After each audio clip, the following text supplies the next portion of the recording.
بسم اللہ الرحمن الرحیم۔ بسم اللہ الرحمن الرحیم الحمد للہ رب العالمین والصلاة والسلام علی اشرف الانبیاء وسید المرسلین اما بعد فاعوذ باللہ من الشیطان الرجیم رب اشرح لی صدری ویسر لی امری واحلل عقدۃ من لسانی یفقہوا قولی ربنا زدنا علما اللہم فقہنا فی الدین۔ آج ہم انشاءاللہ تفسیر القرآن الکریم کے اس درس میں سورۃ یونس کی آیت نمبر 65 سے 70 تک کا مطالعہ کریں گے، اور آج کی ان آیات میں جو ماخوذ مضامین ہیں ان میں سب سے پہلی جو آیت ہے اس میں اللہ رب العزت نے تمام جتنی بھی عزتیں ہیں اللہ رب العزت نے ان کو اپنی طرف منسوب کیا ہے کہ ساری عزتیں اللہ کے ہاتھ میں ہیں، اور پھر آگے چل کے مشرکین جو ہیں، جو شرک کرنے والے ہیں، اللہ رب العزت نے ان کے حوالے سے ایک ایسی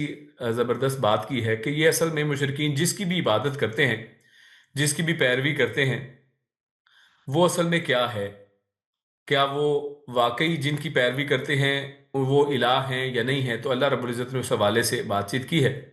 اور پھر اسی طرح تمام مخلوق کس کی ملکیت ہے، اور آخر میں جو مضمون ہے اس میں اللہ رب العزت نے 2 آیات میں جو جھوٹے لوگ ہیں، اپنے پاس سے من گھڑت باتیں بنانے والے اور کافر جو لوگ ہیں، اللہ رب العزت نے ان کا انجام ذکر فرمایا ہے۔ تو سب سے پہلے حسب معمول ان آیات کی جو تلاوت اور ترجمہ آپ کے سامنے پیش کرتے ہیں۔ اللہ رب العزت ارشاد فرماتا ہے: اعوذ باللہ من الشیطان الرجیم ولا يحزنك قولهم ان العزة لله جميعا هو السميع العليم الا ان لله ما في السماوات وما في الارض وما يتبع الذين يدعون من دون الله شركاء إن يتبعون إلا الظن وإن هم إلا يخرصون هو الذي جعل لكم الليل لتسكنوا فيه والنهار مبصرا إن في ذلك لآيات لقوم يسمعون قالوا اتخذ الله ولدا سبحانه هو الغني له ما في السماوات وما في الأرض إن عندكم من سلطان بهذا أتقولون على الله ما لا تعلمون قل إن الذين يفترون على الله الكذب لا يفلحون متاع في الدنيا ثم إلينا مرجعهم ثم نذيقهم العذاب الشديد بما كانوا يكفرون۔ ان آیات میں آیت نمبر 65 سے 70 تک میں اللہ رب العزت ارشاد فرماتا ہے: والا وا اور لا نہیں، یحزون کا، یہاں پر حزن اصل میں لفظ ہے، حزن یعنی غم کے معنی میں آتا ہے، یعنی آپ اے حبیب صلی اللہ علیہ وسلم، پیارے رسول صلی اللہ علیہ وسلم کو مخاطب کیا گیا ہے کہ اے پیارے حبیب آپ غمگین نہ ہوں، آپ غم نہ کریں۔ قولہم، ان کی، قول بات کو کہتے ہیں، اور ہم ان کی، یعنی ان کی باتوں کو سن کر ان کی بات سے آپ غمگین نہ ہوں۔ انا، بے شک، العزہ، جو عزت ہے، للہ، وہ اللہ کے لیے ہے، جمیعا، سب کی سب، جمیع یعنی سب کو، اور سب چیزوں کو جب ملا لیں تو جمیعا کا لفظ آتا ہے۔ هو السمیع، وہ خوب سننے والا ہے، العلیم، خوب جاننے والا ہے۔ الا، خبردار، یعنی غور سے سن لو، ہوشیار ہو کر خبردار ہو جاؤ، ان، بے شک، للہ، اللہ کے لیے ہے، من، جو، فی السماواتی، جو آسمانوں میں ہے، ومن، اور جو، فی الارض، زمین میں ہے، وما، اور نہیں، یتبعو، وہ پیروی کرتے، الذین، وہ لوگ، جو، یدعون، جو دعا کرتے ہیں، جو پکارتے ہیں، من دون اللہ، اللہ کے علاوہ کو، جو اللہ کے علاوہ سے دوسروں سے دعائیں کرتے ہیں، ان کو پکارتے ہیں، شرکا، شریکوں کی، ان یتبعون، نہیں وہ سب پیروی کرتے، الا، سوائے یا مگر، الظن، گمان کی، و، اور ان، نہیں، ہم، وہ، الا، مگر، یخرسون، یخرسون کا مطلب ہوتا ہے یعنی جھوٹ گڑنا، سب اٹکلیں دوڑانا، یعنی اندازے لگانا۔ هو الذی وہی ہے جس نے جعل بنایا لکم تمہارے لیے اللیل رات کو لتسکنوا تاکہ تم سب آرام کرو سکون حاصل کرو فی ہی اس کے اندر والنہار اور دن کو مبصرا روشن یعنی جو دکھاتا ہے ان بے شک فی ذالک اس میں لآیات یہ لام تاکید ہے آیات یقیناً نشانیاں ہیں لی قومن ان لوگوں کے لیے ایسی قوم کے لیے یسمعون کہ جو سنتے ہیں قالو انہوں نے کہا اتخذ اللہ اتخذ بنا رکھا ہے اللہ نے ولدا ولدا اولاد کو کہتے ہیں یعنی اللہ نے اولاد بنا رکھی ہے سبحانہ اللہ اس کے جواب میں فرماتا ہے سبحانہ سبحان پاک ہونے کو کہتے ہیں یعنی جو ہر نقص عیب سے پاک ہو یعنی وہ رب جس کے بارے میں یہ بات کر رہے ہیں وہ پاک ہے ہوا الغنی وہ الغنی وہی تو اصل میں بے پرواہ ہے بے پرواہ ہے ہی وہی لہو اسی کا ہے ما جو فی السماواتی آسمانوں میں ہے وما اور جو فی الارض زمین میں ہے ان عندکم ان نہیں عند پاس کم تمہارے نہیں تمہارے پاس من سلطان من سے یا میں سے سلطان کسی دلیل تمہارے پاس کسی بھی دلیل میں سے کوئی بھی نہیں ہے بہذا اس کی یعنی یہ جو وہ کہتے ہیں کہ اللہ نے اولاد رکھی ہے تو اس کی تمہارے پاس کوئی دلیل نہیں ہے اتقولون یہ سوال کے لیے استفہام کے لیے سوال کے لیے کیا تقولون تم سب کہتے ہو تمہارا قول ہے یہ علی اللہ پر ما جو لا تعلمون لا نہیں تعلمون تم علم رکھتے یعنی جس بات کا تمہیں علم نہیں ہے تم سب اللہ کے بارے میں وہ بات کہتے ہو کل آپ کہہ دیجئے ان بے شک الذین وہ لوگ جو یفترون جو افتراح کرتے ہیں افتراء کرنا اپنے پاس سے گڑنا بنا لینا وہ سب باندھتے ہیں علی اللہ پر الکذب جھوٹ لا یفلحون وہ فلاح نہیں پائیں گے وہ کامیاب نہیں ہو سکتے ہیں متاعن تو فائدہ ہے پھر دنیا میں ثم پھر الینا ہماری طرف مرجعہم ان کا لوٹنا ہے ثم پھر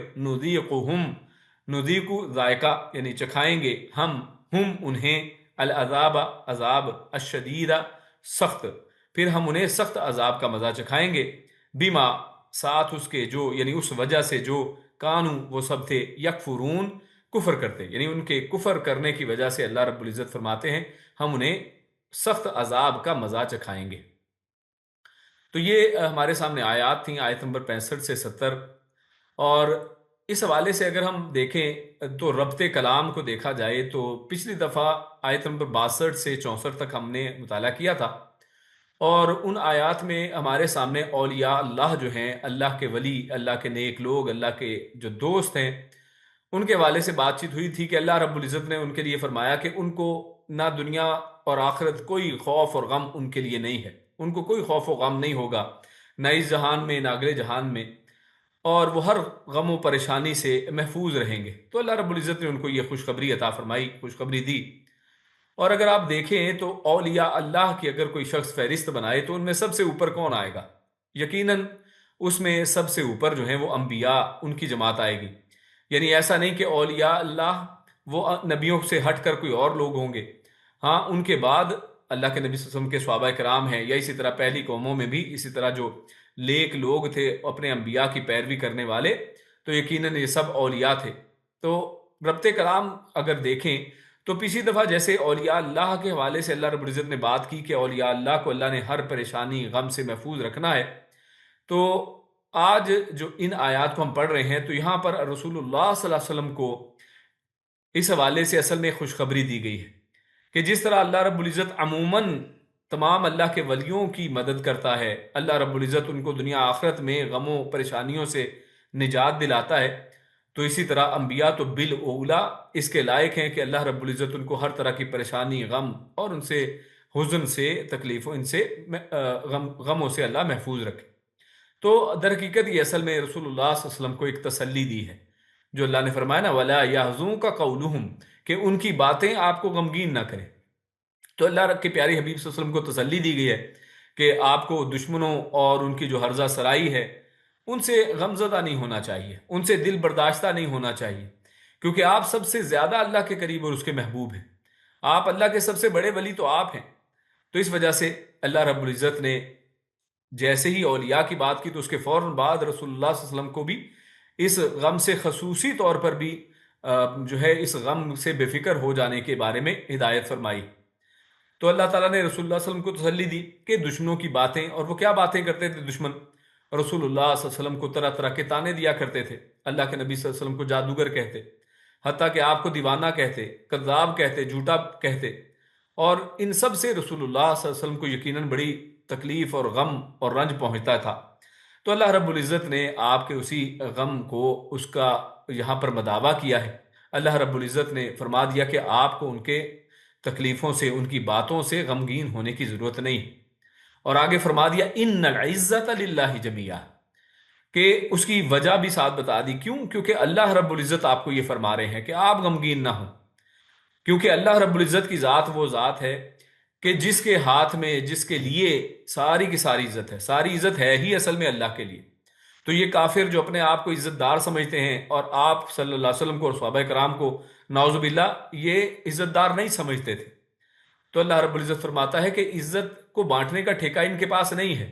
بلکہ ساری کی ساری عزت جو ہے وہ ہے ہی اللہ کے لیے۔ تو جب وہ اللہ رب العزت کی عزت ہے، عزتوں کے خزانے اللہ رب العزت کے پاس ہیں، ساری کی ساری عزتیں اللہ کے ہاتھ میں ہیں، تو لہٰذا پھر آپ غم نہ کھائیں، اصل میں تو عزت دار آپ ہی ہیں اور آپ جیسے لوگ ہی ہیں۔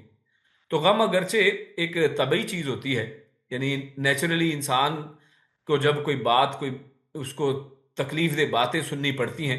تو انسان کا دل یقیناً جو ہے طبعی طور پر نیچرلی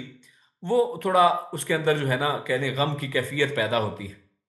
لیکن اللہ رب العزت نے اس کیفیت کو پیدا ہونے سے پہلے ہی اللہ رب العزت نے ان کو ہدایت فرمائی، رسول اللہ صلی اللہ علیہ وسلم کو، کہ آپ ان سے غمگین نہ ہوں، مایوس نہ ہوں، کیونکہ عزت یعنی غلبہ، اقتدار اور فتح وہ سب اللہ کے ہاتھ میں۔ عزت انسان کو کیسے حاصل ہوتی ہے؟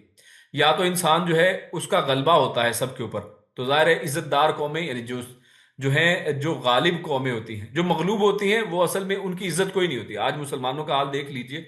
تو آج مسلمانوں کو کس طرح سے مغلوب کر دیا گیا ہے اور کوئی عزت نہیں ہے، جو مرضی کبھی کوئی فنڈامنٹلسٹ کہہ دیتا ہے، کبھی کوئی ٹیررسٹ کہہ دیتا ہے، کبھی کچھ کہتے ہیں، کبھی کچھ کہتے ہیں۔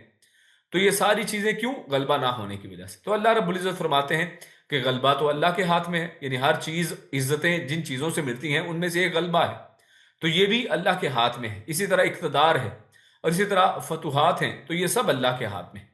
تو وہی جسے چاہے غالب کر دے، جسے چاہے مغلوب کر دے۔ لہٰذا آپ کو ان کافروں کی دھمکیوں، ان کے کفر و شرک اور طعن و تشنع سے رنجیدہ اور غم زدہ نہیں ہونا چاہیے۔ آپ اللہ کے رسول ہیں، آخرکار غلبہ اور اقتدار آپ کو اور آپ کے پیش کردہ دین ہی کو حاصل ہونے والا ہے، جو آپ کے راستے پر چلنے والے، جو آپ کے دین کے اوپر عمل کرنے والے، اور یہی دین جو ہے اصل میں غالب ہونے والا ہے، چاہے یہ کافر جو مرضی سکیمیں بناتے رہے۔ یہ اپنی، اللہ رب العزت نے قرآن میں دوسری مقام پر فرمایا کہ یہ چاہتے ہیں کہ اپنی پھونکوں سے اس دین کو بجھا دیں، لیکن اللہ رب العزت اس دین کو مکمل کرنے والا ہے، اس نور کو مکمل کرنے والا ہے، اس روشنی کو پوری دنیا کے اندر پہنچانے والا ہے، اور یقیناً یہ ہو کر رہے گا۔ تو یہ عزتیں، یہ ساری عزت اس کا مالک وہ کس کے ہاتھ میں ہے، کس کی گرفت میں ہے؟ وہ اللہ کے پاس ہے۔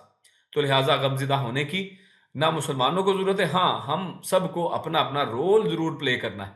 یعنی ایسا نہیں کہ انسان کچھ بھی نہ کرے اور وہ سمجھے کہ جناب ہم تو کوئی اسپیشل لوگ ہیں اور اللہ رب العزت ہمیں ہی فتح دے گا، تو ایسا نہیں ہے۔ اگر ہم آگے نہیں بڑھیں گے تو اللہ رب العزت ہماری جگہ ایسے لوگوں کو لے آئے گا کہ جو اللہ کی خاطر سب کچھ کرنے کو تیار ہوں گے۔ تو لہٰذا عزت کمانی پڑتی ہے، اس کے لیے آگے بڑھنا پڑتا ہے۔ ہوا السمیع العلیم، آگے اللہ فرماتا ہے ہوا وہی ہے، السمیع سب طرح کا سننے والا، خوب سننے والا، العلیم خوب جاننے والا، یعنی وہ ان کی فضول باتیں، یہ کافر جو باتیں رسول اللہ صلی اللہ علیہ وسلم کے بارے میں یا دین کے بارے میں کرتے ہیں، وہ سب سن رہا ہے، وہ سمیع ہے اور اس کو علم ہے، یعنی اس کو پہلے سے بھی سب کچھ پتا ہے، وہ سب کچھ جانتا ہے۔ تو آپ کے ساتھ ان کا سلوک اللہ رب العزت کو خوب معلوم ہے، وہ جلد ہی آپ کے مخالفین سے وہ نپٹ لے گا۔ اور یہ اللہ رب العزت کی دو صفات ہیں، اور ان صفات کے حوالے سے اگر آپ دیکھیے تو السمیع یہ اللہ رب العزت کی ذات ہے کہ جو ہر طرح کی باتوں کو، ہر چیز کو خوب سننے والی ہے۔ لہٰذا انسان کا عقیدہ، انسان کا جو ہے یہ قرآن مجید کو پڑھنا، اسے ہمارے عقیدے میں مضبوطی آنی چاہیے، اور ہمیں اس بات کے اوپر بالکل پختہ عقیدہ رکھنا چاہیے کہ سننے والی ذات وہ خالص اللہ رب العزت کی ذات۔ هو السمیع، وہی اصل میں سننے والی ذات ہے۔ اللہ کے علاوہ اصل میں اور کوئی ذات سننے والی نہیں ہے، لہٰذا ان کو سنانے کی ضرورت نہیں ہے جو سن نہیں سکتے ہیں۔ اور آگے اسی لیے آگے چلیں گے تو اگلی آیات میں اللہ رب العزت نے توحید کے اسی مضمون کو آگے بڑھایا ہے۔ اللہ رب العزت فرماتا ہے الا ان للہ ما فی السماوات ومن فی الارض، اور یہاں پر اللہ رب العزت نے اس آیت کا آغاز الا سے کیا ہے۔ یہ جب لفظ الا آتا ہے تو اس کا مطلب یہ ہوتا ہے کہ اب جو بات آگے آ رہی ہے اس کو یہ بڑی زبردست کوئی خبر ہے، تو لہٰذا اس خبر کو سننے کے لیے خبردار انسان ہو جائے، انسان بالکل ہوشیار اور تیار اور چوکنا ہو جائے، غور سے سننے کے لیے تیار ہو جائے، لہٰذا بات کو غور سے سنا جائے جو اللہ فرما رہے ہیں۔ وہ بات کیا ہے جو اللہ فرماتا ہے؟ اللہ فرماتا ہے ان للہ، ان یقیناً، بے شک، یعنی اس میں کوئی شک و شبہ انسان کو نہیں ہونا چاہیے۔ اور یہ وہ شکوک و شبہات ہیں جو آج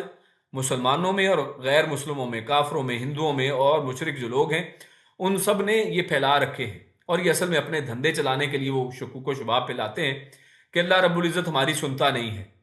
تو لہٰذا اللہ فرماتا ہے ان للہ، بے شک، اس میں کوئی شک نہیں ہونا چاہیے بغیر شکوک و شبہات کے۔ وہ کیا بات ہے؟ للہ، اللہ ہی کے لیے ہے، ما فی السماوات، جو کچھ بھی آسمانوں میں ہے، اور بلکہ جو کچھ نہیں، یہاں پہ من کا جو لفظ ہے وہ کون کے معنی میں ہوتا ہے، یعنی من یہ عام طور پر ذی عقل جو مخلوق ہے اس کے لیے بولا جاتا ہے، اور قرآن و حدیث میں ذی عقل مخلوق وہ تین مخلوقوں کو کہا گیا ہے کہ انسان، جن اور فرشتے، یعنی انسان، جنات اور فرشتے، یہ تین عقل والی مخلوقات ہیں، یعنی یہ عقل و فہم رکھنے والی یہ تین مخلوقات ہیں، اور ان میں سے دو جو ہیں انسان اور جن، ان کو تو اللہ رب العزت نے ثقلان خود سورۃ الرحمن کے اندر اللہ نے بار بار فرمایا ہے کہ یہ دو ہیں کہ جن کو اللہ رب العزت نے یہ شریعت کا بوجھ دیا ہے، یہ شریعت ان کے اوپر نازل کی ہے۔ تو لہٰذا یہ تین، جن، فرشتے اور انسان، یہ تین ذی عقل ہیں جن کے لیے یہ من کا لفظ استعمال کیا جاتا ہے۔ تو اللہ فرماتا ہے للہ من فی السماوات، آسمانوں کے اندر جو کوئی بھی ہے وہ اللہ ہی کا ہے، اللہ ہی کے لیے ہے۔ تو اس جملے سے دو باتیں نہایت واضح ہیں۔ ایک تو یہ کہ جب آسمان و زمین کا ہر شخص، ہر ذی عقل جو ہے، انسان ہو یا جن ہو یا فرشتہ، وہ صرف اور صرف اللہ ہی کی اگر ملکیت ہے، تو یہ کفار اور مشرکین جو ہیں وہ بھی تو جو آپ کی مخالفت کر رہے ہیں وہ بھی اسی کی ملکیت ہوئے۔ ظاہر ہے ہر شخص وہ اللہ کی ملکیت ہے، تو کافر بھی اللہ کی ملکیت ہے، مشرکین بھی اللہ کی ملکیت ہے، آج کے یہ ملحدین جو ہیں یہ بھی اللہ کی ملکیت ہے، تو وہی ان کے معاملات جس طرح چاہتا ہے چلاتا ہے، تو یہ سب اللہ کے کنٹرول میں۔ لہٰذا آپ کو ان کی ایزر آسانی، ان کی جو تان و تشنیع سے رنجیدہ ہونے کی ضرورت نہیں ہے۔ تو یعنی پچھلی آیت کے ساتھ آپ اس کو ملائیں تو یہ آیت اللہ کے نبی صلی اللہ علیہ وسلم کو جو تسلی دی گئی ہے اس میں اور تقویت دینے کے لیے ایک دلیل ہے اصل میں، کہ آپ کو اس وجہ سے بھی رنجیدہ نہیں ہونا چاہیے، غمزدہ نہیں ہونا چاہیے، کیونکہ اللہ رب العزت کے پاس نہ صرف عزتیں ہیں بلکہ جتنی بھی مخلوق عقل والی، انسان، جن اور فرشتے ہیں، یہ سب اللہ کے کنٹرول میں، یہ سب اللہ ہی کے ہیں، اللہ ہی ان سب کا مالک ہے، یہ سب اللہ کی ملکیت میں سے ہیں، کیونکہ وہ آپ کو کوئی ایسی تکلیف نہیں پہنچا سکتے جس کی اللہ تعالیٰ نے اجازت ہی نہیں دی ہو،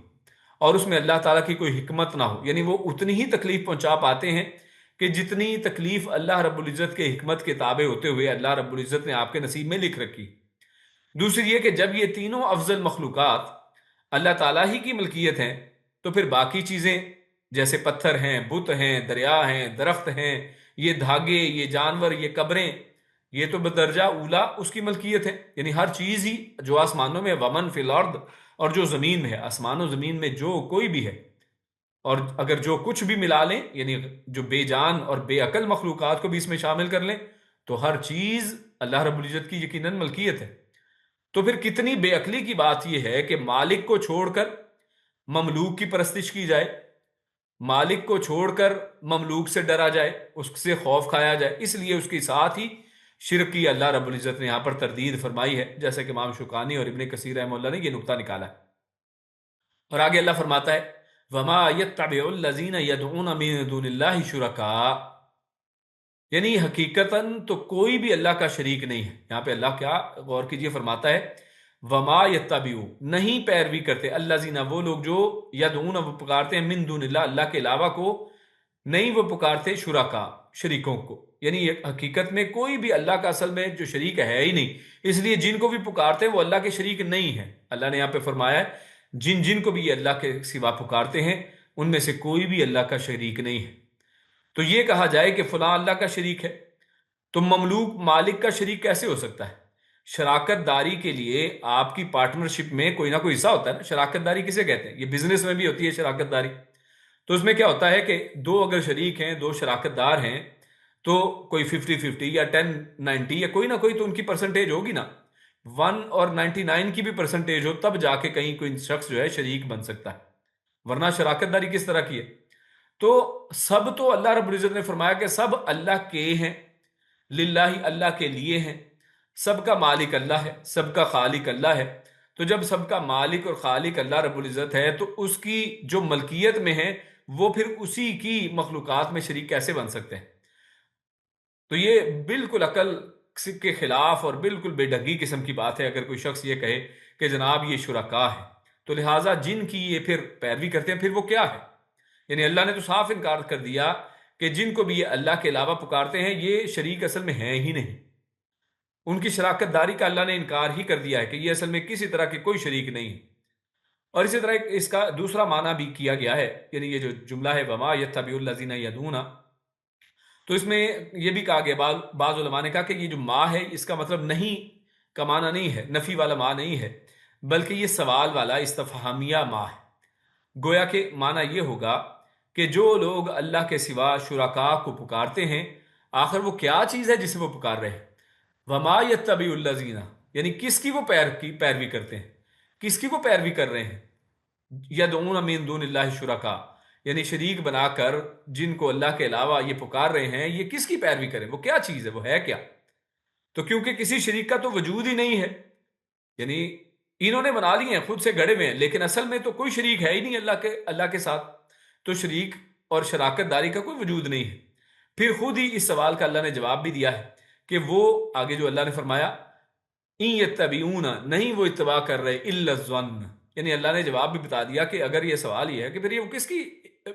جو ہے وہ پوجا پاٹ کرتے ہیں، یہ کس کی پیروی کرتے ہیں، کن کو وہ شریک بناتے ہیں، یہ اصل میں پھر پکارتے کن کو ہیں؟ تو اللہ فرماتا ہے کہ اصل میں وہ محض اپنے وہم و گمان کی پیروی کرتے ہیں۔ وہ اصل میں جس کو پکارتے ہیں، یہ جن کو بھی انہوں نے بنایا رکھا ہے یہ شریک، یہ اصل میں ان کا وہم و گمان ہے، اس کی وہ پیروی کر رہے ہیں۔ نہیں یعنی وما یتبع الذین، یعنی نہیں وہ پیروی کر رہے، ایک معنی یہ ہے کہ وہ کسی کی پیروی اصل میں کر ہی نہیں رہے، کسی کو شریک بنا ہی نہیں رہے، کیونکہ شریک کوئی بن ہی نہیں سکتا ہے۔ اور دوسرا یہ ہے کہ کس کو وہ شریک بنا رہے ہیں، کون ہے جو شریک اس کا بن سکے؟ بلکہ جس کو وہ شریک بنا رہے ہیں وہ کوئی اصل میں کوئی چیز نہیں ہے، بلکہ ان کا ایک وہم ہے، یہ ان کا ایک گمان ہے، یہ انہوں نے خود سے ایک بات گڑھ لی ہے۔ اور اسی لیے آگے اللہ نے وضاحت فرما دی ان یتبعون الا الظن، یعنی رہا یہ سوال کہ پھر اتنے بے شمار لوگوں نے جو شریک بنا رکھے یہ کیسے بن گئے؟ یعنی کوئی یہ سوال کر سکتا ہے نا کہ دنیا میں تو جناب یہ رام شام اور یہ مندر بنے ہیں، یہ قبروں کی لوگ پوجا کرتے ہیں، کسی زندہ پیر کو پوج رہے ہیں، کسی مردہ پیر کو پوج رہے ہیں، یا پھر بتوں کی عبادت کی جاتی ہے۔ تو یہ جو بت ہیں، ہم نے پہلے اس کے بارے میں بات کر چکے ہیں، ان کے پیچھے بھی کوئی نہ کوئی اصل میں ہستی اور شخصیت ہوتی ہے۔ جیسے اگر کوئی رام کے بت کی پوجا کرتا ہے تو اصل میں کوئی رام کے بت کی پوجا نہیں کر رہا، بلکہ پیچھے تو ان کے میتھولوجی کے مطابق کوئی ایک شخص ہے، کوئی ہستی ہے جس کا نام رام تھا، جس کا نام شام تھا یا کرشن تھا یا جو بھی تھا۔ تو یہ سارے انہوں نے شریک تو بنا رکھے ہیں، تو یہ پھر کیسے بن گئے؟ تو اللہ نے فرمایا کہ اللہ کے سوا جس کسی کو مشکل کشا یا حاجت روا سمجھتا یا اسے پکارتا ہے ان میں سے کوئی بھی اللہ کا شریک نہیں، وہ محض ان مشرکوں کے وہم اور خیال کے تراشے ہوئے خاکے ہیں۔ یہ ان کا وہم ہے کہ یہ ان کی مرادیں پوری کرتے ہیں، یہ ان کو لگتا ہے، یہ ان کا خیال ہے کہ یہ مشکل کشا ہے، ان کا خیال ہے کہ یہ حاجت روا ہے۔ یہ ان کے صرف خیال ہیں، یہ ان کے وہم ہیں، یہ ان کے گمان ہیں، جن کا انہوں نے کوئی نہ کوئی نام رکھ دیا ہے۔ ہاں نام رکھ دیا ہے جس کی وجہ سے آپ کو لگتا ہے کہ جناب فلاں کی پوجا ہو رہی ہے۔ کوئی کہتا ہے کہ لات، اب لات اللہ سے اس کی ایک نفی، اس کی ایک مثنیٰ یعنی فیمیل بنا لی، لات اس کو کہہ دی، اللہ سے اللات بنا لیا۔ اور اسی طرح اللہ کا نام عزیز ہے، اسی سے عزا بنا لیا۔ اسی طرح غوث اللہ کا نام قرآن مجید میں اللہ رب العزت کی صفت ہے، لیکن آج دیکھیے غوث انسانوں میں سے، امت میں سے کسی شخص کا نام رکھ لیا گیا، مشکل کشا صحابہ کرام میں سے حضرت علی کو کہہ دیا گیا، دستگیر کسی کو کہہ دیا گیا، داتا کسی کو کہہ دیا گیا. تو یہ سب نام جو ہیں یہ اپنے خیال اور وہم کے تراشے ہوئے خاکے اور اپنے بنائے ہوئے اپنے رکھے ہوئے نام ہیں. جیسا کہ خود اللہ رب العزت نے سورۃ النجم میں ارشاد فرمایا کہ یہ نام ہے اسماء سمیتموها انتم وآباؤکم، یہ تو وہ نام ہیں کہ جو تم نے یا تو خود رکھے ہیں یا پھر تمہارے بڑوں نے رکھے تھے، اور اب تم بس لکیر کے فقیر تم کہتے ہو کہ جناب پہلے بھی یہی کہتے تھے تو ہم بھی یہی کہتے جائیں گے. تو اللہ رب العزت آخر میں سم اپ کرتے ہوئے کہتا ہے انہم الا یخرسون، کہ یہ لوگ نہ عقل سے کام لیتے ہیں اور نہ ہی دلیل کو دیکھتے ہیں. اگر عقل سے کام لیتے اور دلیل پر غور کرتے تو انہیں صاف معلوم ہو جاتا کہ اللہ ہی حق اور اکیلا معبود ہے، تو اس کا کوئی شریک نہیں ہو سکتا. تو ان کے پاس انہم نہیں ہے، ان کے پاس الا سوائے یخرسون، سوائے جو اٹکل پچو ہیں، یعنی ادھر ادھر کے اندازے ہیں، ان کے خیال ہیں، ان کے وہم و گمان ہیں. ان خیال اور اندازوں کے علاوہ ان کے پاس کوئی دلیل نہیں ہے، ان کے پاس کوئی سالڈ جو ایویڈنس نہیں ہے، ان کے پاس کوئی اس کے حوالے سے قرآن و سنت سے کوئی چیز نہیں ہے. بلکہ کیسے ہو سکتی ہے؟ اللہ رب العزت اس کا رد کر رہے ہیں، تو کیسے یہ ممکن ہے کہ قرآن و سنت سے آپ اس کے دلیل نکال کر لائیں؟ اس کے بعد آگے اللہ فرماتا ہے هو الذی، وہی ہے، الذی جو یا جس نے، جعل بنایا، لکم تمہارے لیے، اللیل رات کو، لتسکنو تاکہ تم اس میں سکون حاصل کرو. یعنی یہ اللہ رب العزت نے، جیسے پچھلی آیت میں اللہ رب العزت نے ملکیت بتائی کہ آسمان اور زمین میں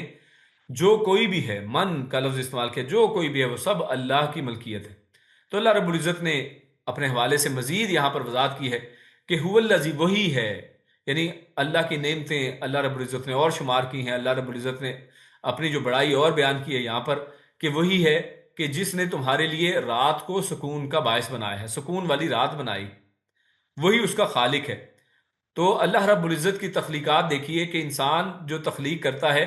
وہ کس طرح کی ہوتی ہے، جبکہ اللہ رب العزت کی مخلوقات میں دیکھیں رات بھی اللہ کی مخلوق ہے، دن بھی اللہ کی مخلوق ہے. رات کے اندر جو اندھیرا ہے وہ بھی اللہ کی مخلوق ہے. اللہ نے جو سکون بنایا ہے اور رات کو سکون والا بنایا ہے، تو یہ آرام اور سکون یہ بھی اللہ کی مخلوق ہے. ہر چیز اللہ رب العزت کی ملکیت اور مخلوق ہے. تو یہ اللہ کی قدرت، اللہ کے احسان اور اس کی وحدانیت، اس کی توحید کی ایک اور دلیل ہے. اور اللہ رب العزت نے رات کو سکون کے لیے بنایا. تو اس سے یہ بھی پتہ چلتا ہے کہ انسان کو چاہیے کہ اس سسٹم کو بدلے نہیں. رات سکون حاصل کرنے کے لیے، جبکہ دن جو ہے وہ کام کاج کرنے کے لیے، روشن دیکھنے کے لیے. اور اس کو آج بہت سے لوگوں نے، ہم لوگوں نے ہی کہہ لیں کہ ہم نے اس کو الٹ دیا ہے، راتوں کو جاگا جاتا ہے اور دن کو سویا جاتا ہے. تو یہ اللہ رب العزت کا ایک نظام ہے. اللہ نے رات کو سکون کے لیے بنایا ہے، اور وہ یقینی بات یہی ہے کہ جو انسان رات میں 1-2 گھنٹے بھی سو لے تو دن کے 6-7 گھنٹے سونے سے وہ زیادہ جو ہے وہ پرسکون ہوتے ہیں. دن میں انسان وہ نیند پوری نہیں کر پاتا کہ جتنی رات کے چند گھنٹوں سے انسان پوری کر لیتا ہے. اور دن کے بارے میں اللہ فرماتا ہے وَالنَّهَارَ مُبْصِرًا، کہ اللہ نے رات اور دن کو مبصرہ بنایا ہے، روشن بنایا ہے. اور مبصرہ کا لفظی معنی ہے دیکھنے والا، یعنی یہ باب لازم ہے، یعنی دن روشن ہوتا ہے تو ہر چیز نظر آنے لگتی ہے. یعنی یہ لازم ہے کہ دن ہو تو تبھی روشنی ہوگی، اور روشنی ہوگی تو تبھی چیزیں نظر آئیں گی. تو اللہ رب العزت نے یہ بھی ایک ہمارے اوپر نعمت کی ہے. اللہ رب العزت نے اپنی نعمت کا تذکرہ کیا ہے کہ اللہ نے دن ایک ایسی نعمت بنائی ہے کہ جس میں ہر چیز روشن ہو جاتی. انسان جتنی زبردست مرضی لائٹیں لگا لے، جتنے مرضی بلب لگا لے، اس کے باوجود پاور سے پاورفل لائٹ جو ہے وہ سورج کی کرنوں کا مقابلہ نہیں کر سکتی. جب سورج نکلتا ہے تو جو روشنی اس سے پیدا ہوتی ہے، جو خوبصورتی اس سے آتی ہے، جو کچھ نظر اور کھل کر سامنے کھل کر اس وقت آتا ہے، ویسے نہیں آ سکتا ہے. تو اللہ رب العزت نے دیکھنے والا، دکھانے والا، روشن کرنے والا، اور جسے ہر چیز بصارت کے ساتھ ہماری آنکھوں کو نظر آئے، اللہ رب العزت نے اس دن کو اس کا باعث بنایا ہے. اور رات اندھیری ہوتی ہے تو سکون اور اطمینان اس میں نصیب ہوتا ہے. یعنی دن کے اندر انسان کی آنکھیں دیکھتی رہتی ہیں اور اس سے تھکاوٹ کا احساس ہوتا ہے، آنکھیں کھلی رہتی ہیں سارا دن. اور حتیٰ کہ رات کو اس تھکاوٹ اور اس آنکھوں کی تھکاوٹ کو دور کرنے کے لیے انسان سو جاتا ہے، اس کی آنکھیں بند ہوتی ہیں. اور اس میں سائنسدانوں نے، اور آج بہت سی جو ہے تھیوریز ہیں اور بہت سے ایسے فیکٹس ہیں جو آج دریافت کیے ہیں کہ رات کو جب انسان سوتا ہے تو پھر اس کے پورے جسم کی اوور ہالنگ، دوبارہ سے اس کی ایک سروس ہوتی ہے. اس کے سیل جو ہیں وہ دوبارہ بہتر طریقے سے کام کرنے کے لیے اگلے دن کے لیے ریسیٹ ہو جاتے ہیں. تو لہٰذا یہ اللہ رب العزت کی ایک نعمت ہے. ان فی ذلک لآیات، اسی لیے اللہ رب العزت دیکھیے آگے فرمایا نا کہ یہ تو چند چیزیں جو آج انسان سمجھ سکتا ہے، آگے مزید ریسرچ ہوتی جائے گی، انسان کے سامنے یہ راز اور بہتر سے بہتر طریقے سے کھلتے رہیں گے۔ تو ان میں صرف یہی حکمتیں نہیں ہیں کہ یہ سکون کے لیے ہر دن روشن دیکھنے کے لیے، بلکہ ان میں بہت سی نشانیاں ہیں۔ ان فی ذالک لآیات، اور ایک آیت نہیں، آیات جمع کا صیغہ ہے، یعنی اس میں بے شمار نشانیاں اللہ رب العزت نے ذکر جو ہے رکھی ہیں، جن میں سے کچھ یہاں پہ ذکر کر دیں اور کچھ ایسی ہیں کہ جو شاید ہم سمجھ نہیں سکتے، اس لیے یہاں پر ذکر ہی نہیں کی۔ تو یہاں پر ایک صرف چند جو ہیں وہ کہہ لیں کہ اللہ رب العزت نے ذکر فرما دی ہے۔ تو دن اور رات کی تخلیق میں اللہ تعالیٰ کی قدرت کاملہ کے اور بہت سے دلائل موجود ہیں یقیناً، اور اس لیے اللہ فرماتا ہے لِقَوْمٍ يَسْمَعُونَ، لیکن یہ کن کے لیے ہیں؟ جو سنتے ہیں۔ انسان سننے والا تو بنے، اللہ کی بات کے اوپر کان تو دھرے، اللہ رب العزت کے اس قرآن کو جب پڑھا جا رہا ہو تو اس کو غور سے سنے، اس کو سمجھنے کی کوشش کرے۔ جب انسان اس کو پڑھے گا، سنے گا، سمجھے گا، تو یقیناً اس کو اس سے بہت سے فوائد جو ہیں ان آیات کے ذریعے سے اس کے دل کھلتا ہے، اس کا عقیدہ اور مضبوط اللہ رب العزت کے اوپر ہوتا ہے۔ اس کے بعد اللہ فرماتا ہے آیت نمبر 68 میں قَالُوا اتَّخَذَ اللَّهُ وَلَدًا۔ اب یہاں پر توحید کے جو ہے دلائل دینے کے بعد اللہ رب العزت نے اب ان کے ایک شرک کا تذکرہ کیا ہے کہ اتنے واضح دلائل ہونے کے باوجود یہ لوگ کیسے جہالت کا ایک ثبوت دیتے ہیں، سنتے نہیں ہیں، کیونکہ فرمایا نا لِقَوْمٍ يَسْمَعُونَ، سننے والوں کے لیے اس میں نشانیاں ہیں، لیکن جب انسان سنے ہی نہیں اور جب اتنی روشن دن کے اندر انسان اللہ کی نشانیاں دیکھے ہی نہ،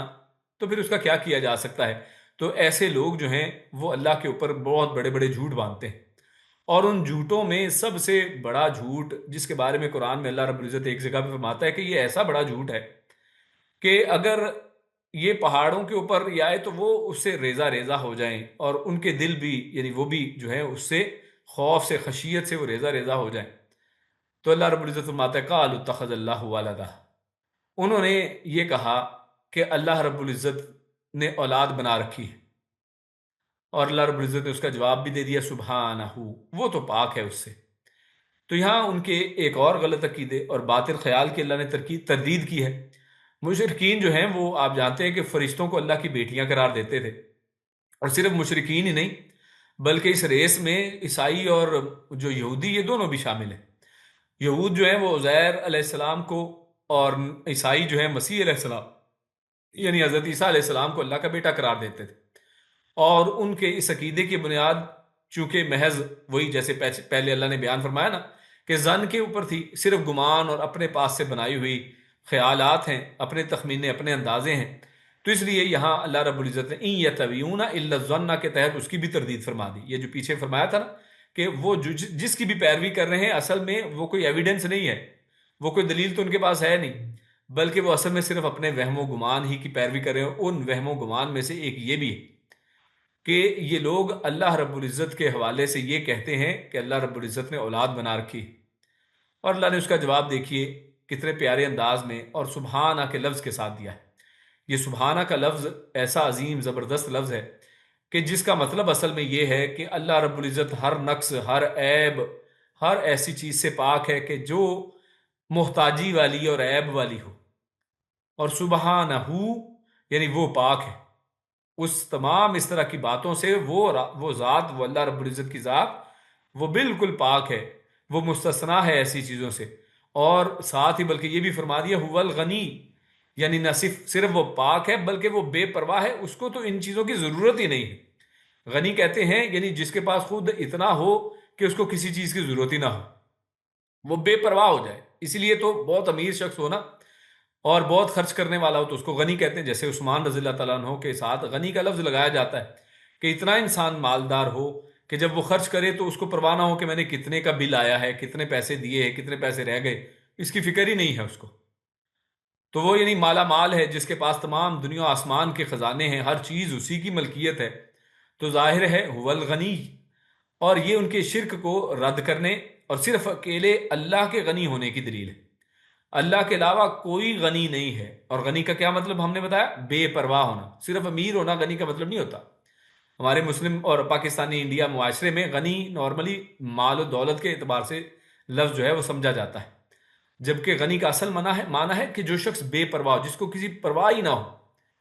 اور اس لیے عموماً اس کو مال و دولت کے ساتھ بھی بتا دیا جاتا ہے، یعنی اتنا مال کہ اس کو پرواہ ہی نہیں ہے کہ جناب کم ہو جائے گا، تو یہ بالکل بے پرواہ۔ تو لہٰذا اللہ رب العزت کو کسی کی پرواہ نہیں ہے، اور اس سے یہ بھی ثابت ہوا کہ اللہ کے علاوہ جتنے بھی ہیں وہ سب جو ہیں وہ اصل میں غنی نہیں ہو سکتے، کیونکہ غنی ہے ہی وہی۔ تو یہاں پر خیر سبحانہ هو الغنی مطلب یہ ہے کہ اللہ کسی کا محتاج نہیں ہے، اللہ کو کسی کی پرواہ نہیں ہے، کیونکہ محتاجی ایک عیب ہے اور یہ اللہ کے اندر ہو نہیں سکتی۔ اور اس کو وہ کسی بیٹے کا بھی محتاج نہیں ہے، کیونکہ بیٹا یا بیٹی کی حاجت اس کو ہوتی ہے کہ جس کو اپنا خاندان آگے بڑھانا ہو، تو اس کو ضرورت ہے۔ تو اللہ رب العزت تو ضرورتوں سے پاک ہے، اللہ کو اس کی حاجت ہی نہیں ہے، وہ خود ہمیشہ سے ہے اور ہمیشہ رہے گا۔ آسمان و زمین کی ہر چیز اس کی ملکیت ہے، جبکہ بیٹا ملکیت نہیں ہے۔ بیٹا کیا ہوتا ہے؟ ملکیت ہوتا ہے؟ نہیں، بیٹا تو جانشین ہوتا ہے۔ پھر اولاد کا حاصل کرنا شہوت اور لذت کو چاہتا ہے۔ اولاد کا حاصل کرنا کیا ہے؟ وہ شہوت اور لذت کو چاہتا ہے، اور جو دونوں چیزیں بیوی کا محتاج بناتی ہیں، یعنی شہوت حاصل کرنے کے لیے، لذت کے لیے انسان بیوی کا محتاج ہے، جبکہ اللہ تو کسی کا محتاج ہی نہیں ہے۔ اور اس لیے اللہ رب العزت نے ایک جگہ پہ فرمایا کہ اس کی تو کوئی بیوی نہیں ہے، تو اس کا اولاد کیسے ہو؟ تو اللہ کو تو کسی کی بیوی کی حاجت نہیں ہے، تو وہ اکیلی ذات ہی، وہی تو غنی اور ہر ایک سے بے پرواہ ہے۔ اس کو کوئی پرواہ نہیں ہے، اس کو اولاد کی کوئی ضرورت، نہ حاجت، نہ کوئی پرواہ، اور بلکہ یہ اولاد ہونا، اس کی حاجت ہونا، یہ اللہ کے اندر ایک عیب نکالنے والی بات ہے۔ جو کہے کہ اللہ کی اولاد ہے، وہ سمجھیں کہ وہ اللہ کو عیب دار سمجھتا ہے۔ اللہ کو بھی انسانوں کی طرح وہ جو ہے وہ پرواہ والا سمجھتا ہے کہ اس کو کسی چیز کی پرواہ ہے، جبکہ اللہ بے پرواہ ہے۔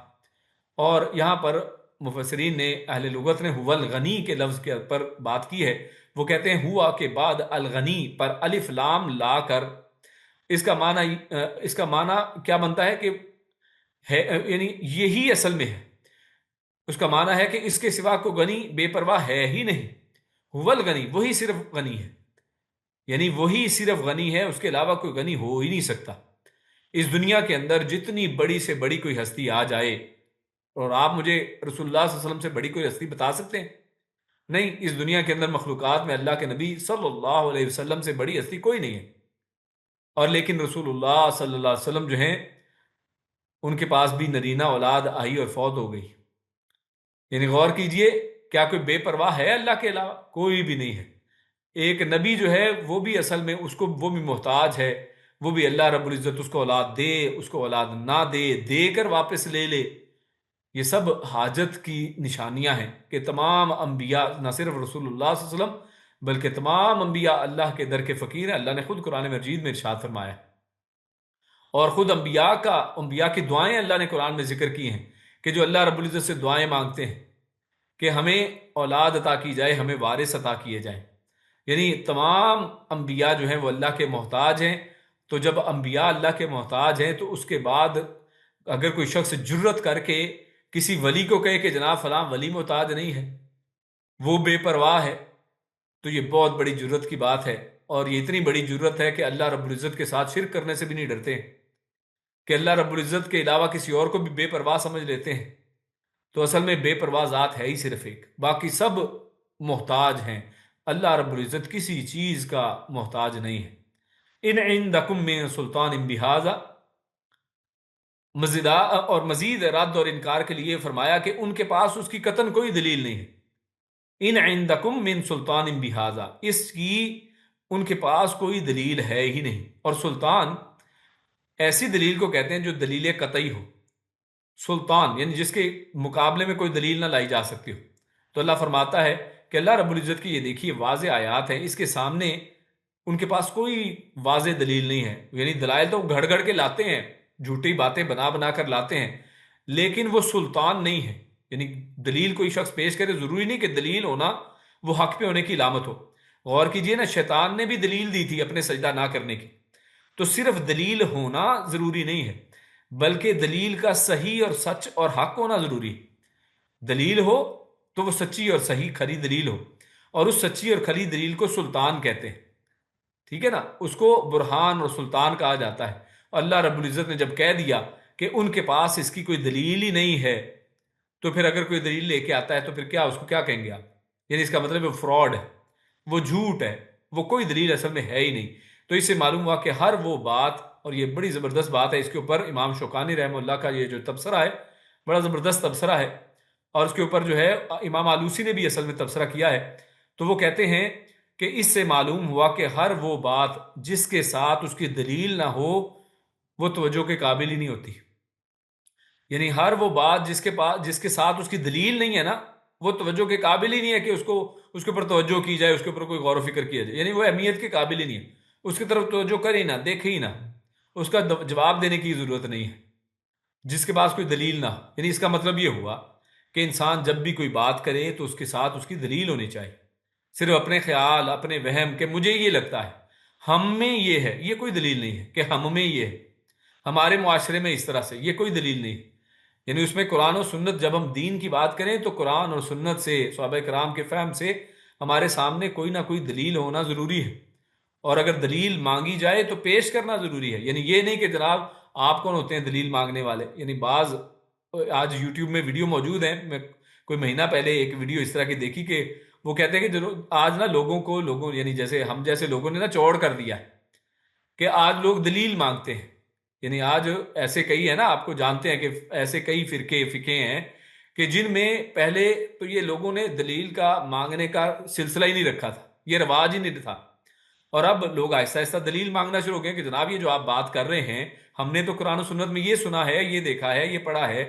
تو آپ جو بات کر رہے ہیں اس کی دلیل دیں۔ تو کہتے ہیں کہ دلیل جو ہے نا وہ دینے کو دل ہی نہیں کرتا۔ یعنی یہ جملہ تھا، انہوں نے بولا کہ جناب یہ لوگ آج دلیلیں مانگنا شروع ہو گئے ہیں،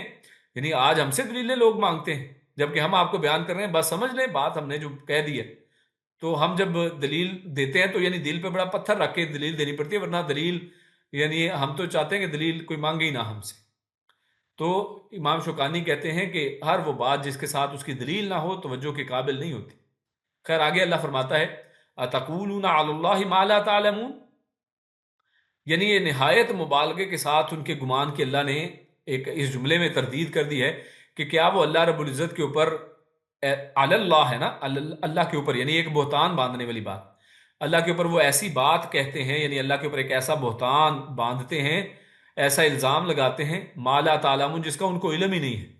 بلا علم، بغیر علم کے وہ اللہ کے اوپر ایک بات گھڑ کے لگا رہے ہیں کہ اللہ کی اولاد ہے۔ یعنی تم وہ بات کہتے ہو جس کا تمہیں کوئی علم ہی نہیں ہے، کیا تم سب محض جہل کی بنیاد پر بہتان باندھ رہے ہو؟ یعنی بہتان باندھنا ہو نا تو آپ کے پاس دلیل ہونی چاہیے، ایویڈنس ہونا چاہیے نا۔ یعنی آپ الزام لگائیں کسی شخص کے اوپر تو آپ کہتے ہیں بھی ایویڈنس لے کے آؤ۔ آج دیکھیے نا ہمارے ملکوں میں بہت سے ایسے یعنی کہہ لیں کہ پولیٹیشنز ہیں، ان کے حوالے سے بات چیت کی جاتی ہے اور جو ہے ان کے اوپر الزامات لگائے جاتے ہیں، لیکن اس کے اوپر دلیل جو ہے وہ دلیل مانگی جائے تو دلیل کوئی بھی نہیں ہوتی۔ جب دلیل آ جائے تو پھر اس کے پاس بات بنتی ہے نا، تو صرف بغیر دلیل کے کوئی بات کرنا، یہ محض جہل کی بنیاد پر بات کرنا، یہ بہتان ہوتا ہے، یہ بہتان باندھنا کہا جاتا ہے۔ تو خیر آلوسی رحم اللہ انہوں نے فرمایا کہ اس آیت میں دلیل ہے کہ ہر وہ بات جس کی دلیل نہ ہو علم نہیں ہے بلکہ جہل ہے۔ یہ بڑا زبردست گولڈن حروف سے لکھا جانے والا جملہ ہے۔ وہ کہتے ہیں، اور یہ اسی آیت سے اثر میں نکلا ہے، تقولون علی اللہ ما لا تعلمون، اور یہ اسی طرح جو پیچھے بات ہے ان عندکم من سلطان بہذا، تو اس آیت میں دلیل ہے کہ ہر وہ بات جس کی دلیل نہ ہو علم نہیں ہے بلکہ جہالت ہے، جہل ہے، جبکہ عقیدے کے لیے قطعی یقینی علم ضروری ہے۔ یعنی انسان کسی بات کا عقیدہ بنائے کہ فلاں مشکل کشا ہے، فلاں حاجت روا ہے، فلاں غوث ہے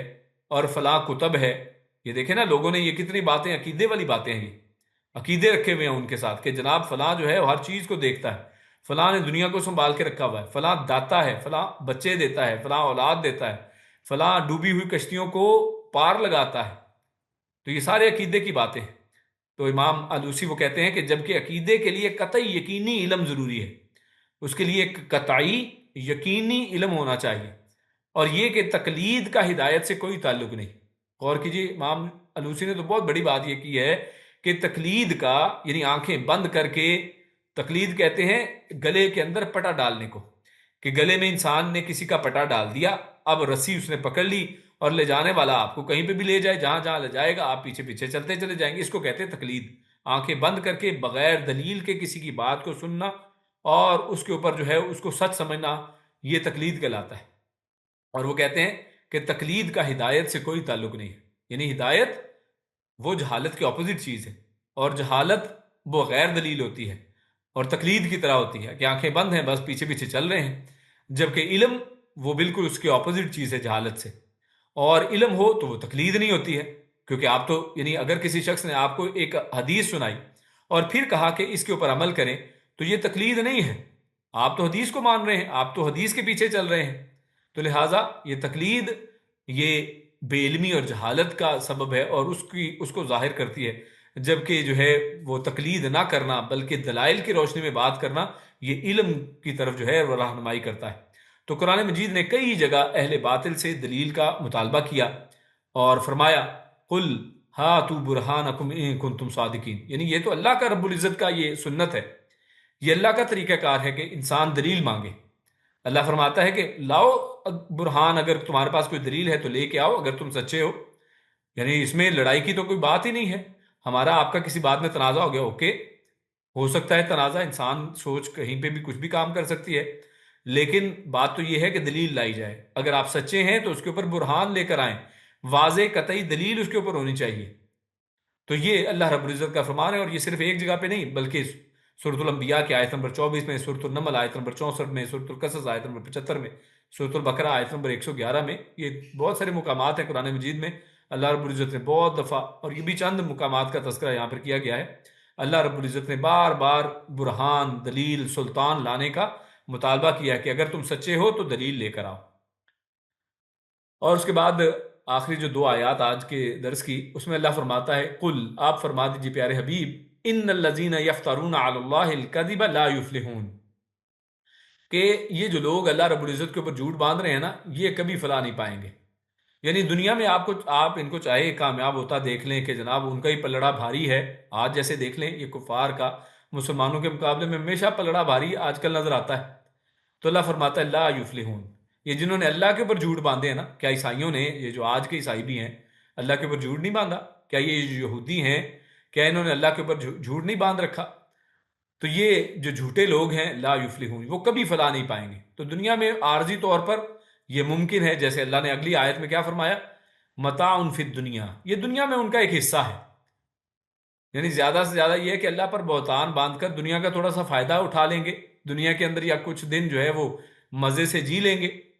لیکن اللہ رب العزت کے اوپر یہ جو جھوٹ باندھنے والے لوگ ہیں، کذب یعنی جھوٹ جو ہے، اللہ کے والے سے کوئی بھی ایسی بات کرنا جو اللہ نے نہیں کہی، جو کسی قرآن و سنت کی دلیل کے مطابق نہیں ہے، یہ کذب کہلاتا ہے۔ اور جو لوگ جھوٹ بکتے ہوئے اللہ تعالیٰ پر بہتان باندھتے ہیں، تو وہ تو کسی طور پر بھی کامیاب نہیں ہو سکتے ہیں، تو اس لیے ان کی دنیاوی کامیابیوں کے اوپر جو ہے نا انسان کو پریشان نہیں ہونا چاہیے۔ لا یفلحون، اللہ کہتا ہے کہ وہ کبھی فلاح نہیں پائیں گے،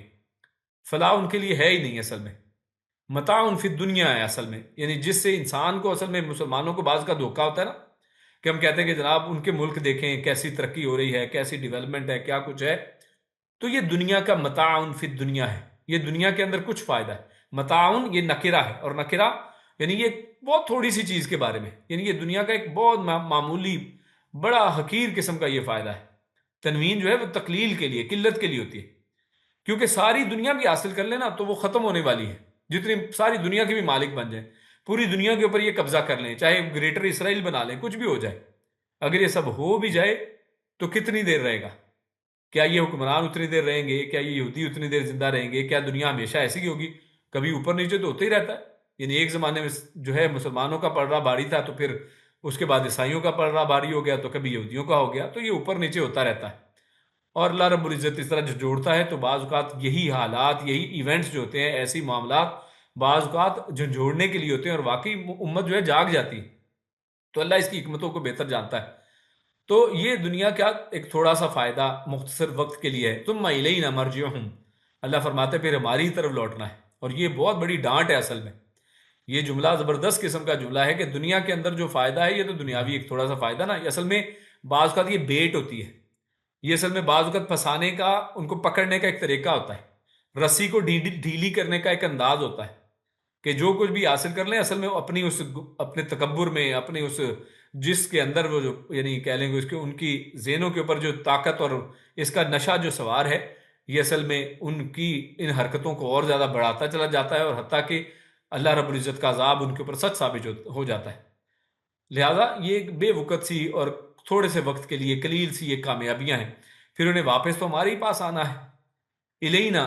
تو یہاں پر پہلے لانے سے وہ کہتے ہیں مفسر کے حسر پیدا ہو گیا ہے۔ الینا جو ہے مرجعہم،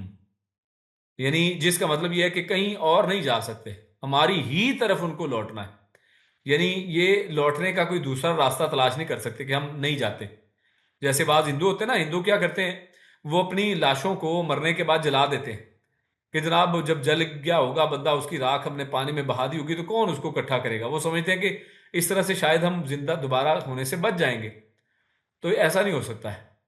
یعنی وہ اللہ کے علاوہ کسی اور کے پاس وہ کوئی اور راستہ اختیار ہی نہیں کر سکتے، اسی کے پاس ان کو لوٹنا ہے۔ پھر ہمیں ان کی کفریات کی بہت سخت سزائیں چکھائیں گے۔ اللہ فرماتا ہے ثم نذیقہم العذاب الشدید، یعنی بہت سی جگہوں پہ قرآن میں آپ دیکھیں گے تو وہاں پہ کہ پھر ہم ان کو عذاب سکھائیں گے، لیکن یہاں پہ شدیدہ بھی ساتھ کہہ دیا، یعنی پھر سخت عذاب ان کو ان حرکتوں سے، ان باتوں کا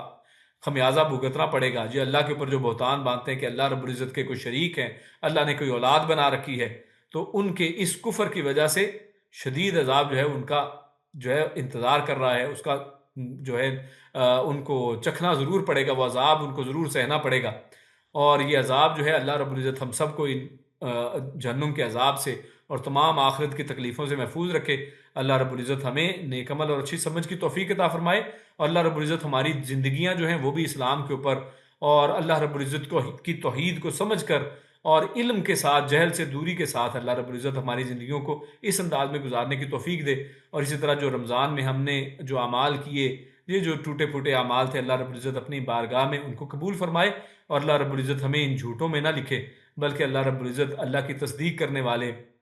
سچے جو ہیں، متقی جو ہیں، جو انبیاء ہیں، صالحین ہیں، شہداء، اللہ رب العزت ہمیں ان کی جماعت میں رکھے، اور اللہ رب العزت ہم سب کو نیک عمل اور اچھی سمجھ کی توفیق عطا فرمائے۔ سبحان ربک رب العزت عما یصفون وسلام علی المرسلین والحمد للہ رب العالمین۔ جزاکم اللہ خیر وبارک اللہ فیکم۔